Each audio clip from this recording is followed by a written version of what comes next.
What is up, Squared Nation? Welcome back to No Counters, No Combos, and today we're coming at you from the mobile command center. As you can see on the screen here, we're going to go over the Super Shenron Height of Mastery build that was featured in one of our most recent Battle Chamber videos. Shout out to the individual who commented in on the video requesting the deck profile. I'm sorry, I'm forgetting your name off the top of my head.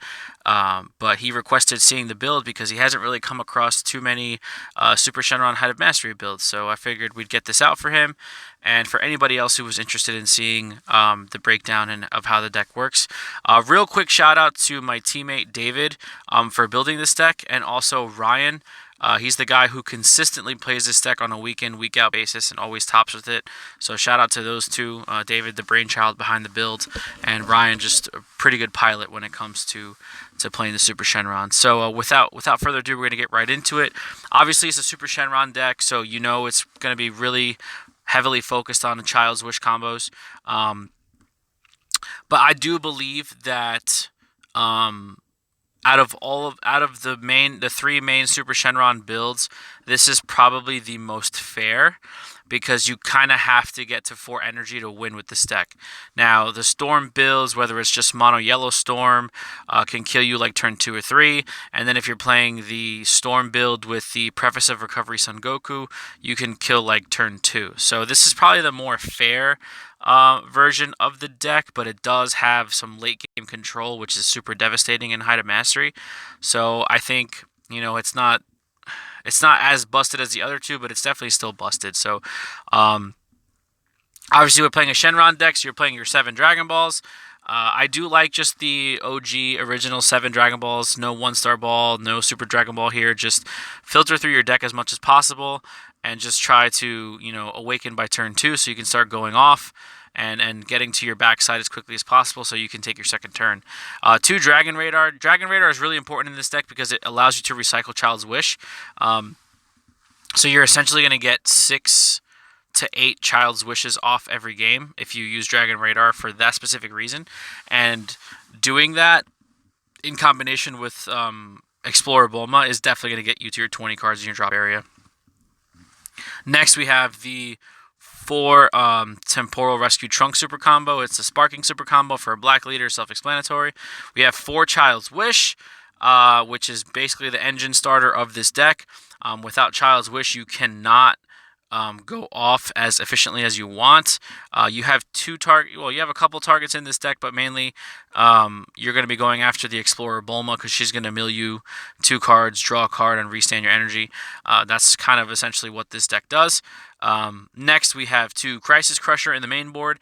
Crisis Crusher is very, very important right now in this format, not just for Super Shenron, but for a lot of other decks, to have it in the main board, but also to counter your opponent's strategy. So Crisis Crusher in Super Shenron specifically is targeted for a turn 1 play if you're going second to kill any Borgos or Whis, the cards that stop you from untapping. Now, of course, it doesn't stop the tournament pack Veku that we have, but there's only 2 decks that can run that specific card, and Borgos and Whis are just more splashable in other decks, so you definitely want to have your Crisis Crusher for those cards, as well as, you know, against the skillless matchup. The skillless matchup does give Super Shenron a little bit of a tough time. I'd say it's like a 50-50 matchup, depending on how you play the deck and what variant you're playing, but being able to kill their 1-drop Kid Gokus is really important because, you know, they have to essentially continue to hard cast the 1-drop, even though it's minimal energy. You know, you're kind of setting them a little bit behind by doing so. So Crisis Crusher is very important in the format right now. You do have to be careful when you play it because you won't be able to attack with your Bardox, but you know, it's more important to kill the Whis and the Borgos than it is to swing with the Bardox. Next, we're playing 2 Successor of Hope. There are a lot of targets in this deck for Successor of Hope. You have your Progenitors, you have your Dependable Dynasties, and you have your Path to Greatness. So it's definitely not going to be a dead card. Worst case scenario, you could charge it for yellow energy. 2 Battering Laser. You're playing yellow. You have to play Battering. This assures you a victory towards the end of the game. 2 Flying Nimbus main board. Obviously, this is going to help you against the Mirror and against Skillless Goku and against Agents of Destruction Dende, because you see so many cards in this deck, you're definitely going to draw into the pieces that you need. There's 7 filters with Dragon Balls, and there's 4 filter cards with Personal Ambitions. You also have filter with Successor of Hope, so there's just so much card draw in this deck. You're going to see your pieces, and having a Flying Nimbus for defense before you go off on your winning turn is really, really important. And then, of course, you have your Storm starter, which is the Bardock the Progenitor. Tap 1 energy, take a life, swing 10k, and then free swap the Dynasty in. It's self-explanatory. Bardock's been prevalent for like 4 different formats now, or 3 or 4 different formats now. So this card has definitely been a staple and a mainstay in the game, and it's probably not going to go anywhere anytime soon. Next, 2 Sorbets. So the good thing about Sorbet is it can search you your Dragon Ball, so you can guarantee yourself a turn to awaken, because you're pretty much going to try to mulligan for as many Dragon Balls as possible. You don't really have a turn 1 play unless you're on the draw, which would be your Crisis Crusher. So if you're on the play, tapping out for a Sorbet and searching an extra Dragon Ball doesn't hurt you. Worst case scenario, it's yellow energy to charge and free 5k combo. And the reason it's Sorbet and not Dende is because Sorbet is a 5k, so he can definitely swing for some damage and catch your opponent off guard if you decide to shotgun into Sorbet for game. Next, we have 4 Personal Ambition, self-explanatory. It's a filter card. You tap an energy, draw a card, restand your energy. This card does get hurt by Borgos and Whis. That's another reason why Crisis Crusher is so important. It's not a free draw. You have to tap an energy and restand an energy. A lot of times, players will take shortcuts and just play it. But if there's Borgos or Whis on board, you have to play around that. So Personal Ambition is another good reason why this deck draws so many cards. And it's definitely, something that it's going to help you get your pieces. Then you have your first swap target, which is Dependable Dynasty Son Goku. Self-explanatory, 2-drop 15k, swings for damage early, and we all know what the Storm Engine does.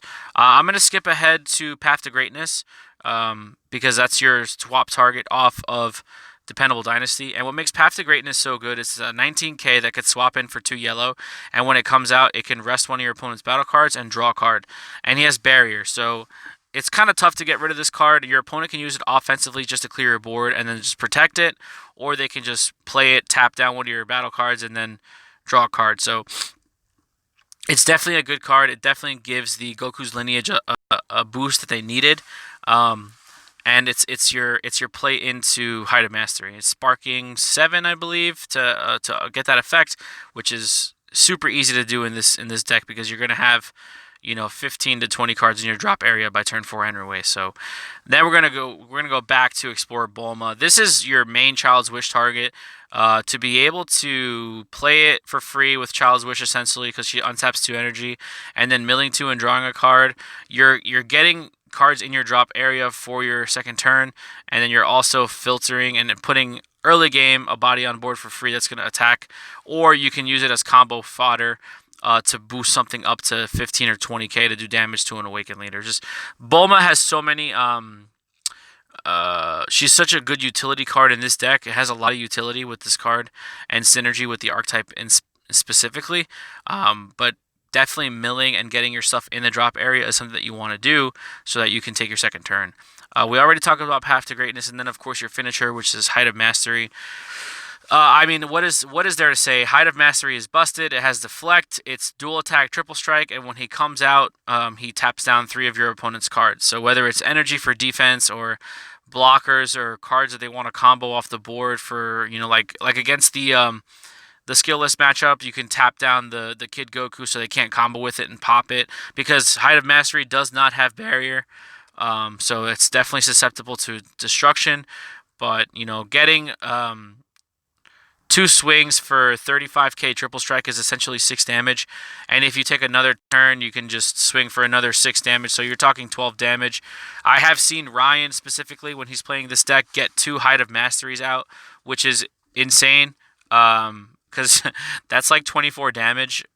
At some point, it adds up to 24 damage, and there's only so much that you can do. Specifically this deck, though, when you're playing it, It's not as autopilot as people think. I mean, you definitely have to do a lot of counting.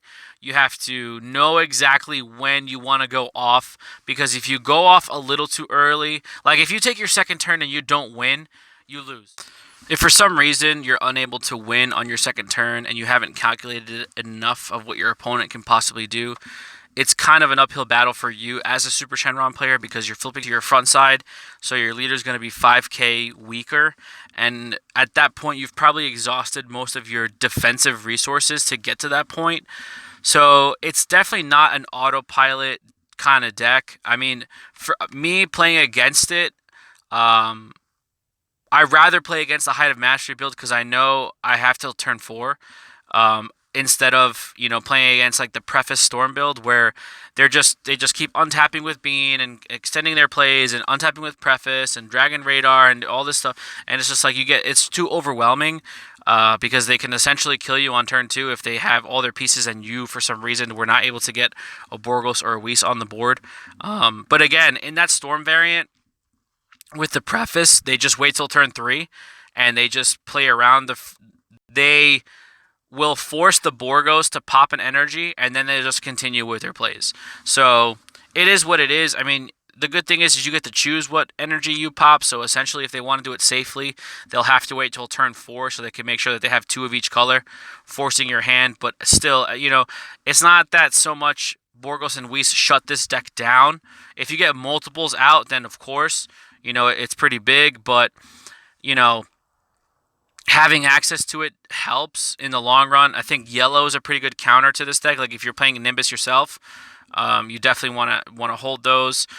Crusher Ball is okay, but since Height of Mastery has Deflect, it doesn't really do much. And any type of removal, like if for some reason you get lucky and you're playing skillless and they don't tap down your Kid Goku, you can combo with it and kill the Height of Mastery. So it's interesting. I definitely think this is the more fair of the 3 variants. It's definitely a powerful variant. But eventually I do think something has to get addressed. I'm not sure what will get addressed. In my opinion, it's probably just Child's Wish at this point, but we'll see what happens. In the meantime, thank you guys so much for watching. Don't forget to like, share, comment, subscribe. Let me know what you guys think about this deck in the comment section down below. If you would make any changes, what Super Shenron variants are you guys experimenting with at your local level, and just let me know what you guys think. Let's open this up for discussion. Let me know if the ratios are a bit wonky. Again, this is not a deck that I built. It's a deck that my teammate David built. Shout out to him again for being the brainchild behind it. He's a very good deck builder. He has a lot of good original ideas. This is obviously more of a meta call, but we'll definitely get his 2 cents on his philosophy behind deck building sometime soon, and kind of introduce the members of the No Counters, No Combos team slowly but surely. But again, we're gonna get on out of here. Thank you guys so much for the support, and we will see you in the next video. Be there or be squared.